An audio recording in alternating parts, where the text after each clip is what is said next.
On Sunday, a young woman climbed up the new suicide barrier at the high-level bridge, got over it, jumped off the bridge.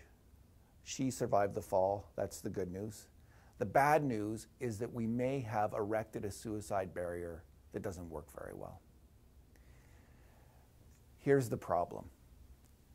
People are posting pictures of themselves on Twitter. They're working their way up between the old guardrail and the new suicide barrier, and they're on the other side of it.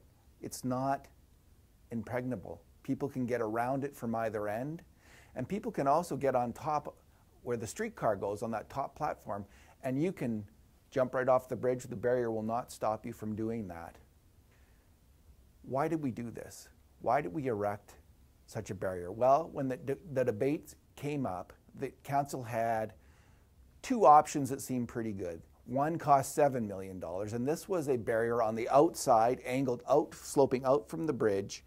It had been built in Melbourne, Australia, that kind of structure, and it had been very effective in cutting down on suicides, cut out 85% of them.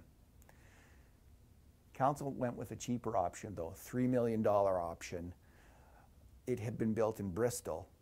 And this is what we see now, these big pillars with vertical cables on it.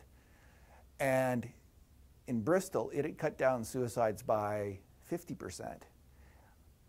The bell that went off in council's head wasn't that 50% number, though. It was the $7 million, the higher cost. They were more worried about the higher cost than about a barrier that only worked 50% of the time.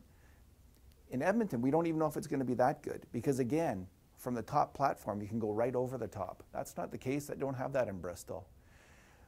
So in the end, we've spent $3 million. We have a barrier that might not work. This barrier is also far more intrusive on the bike lane and pedestrian traffic than we thought it was going to be. And it's an eyesore.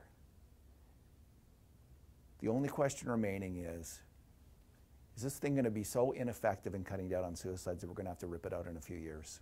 We still don't know that, but the early returns on this project are pretty bad.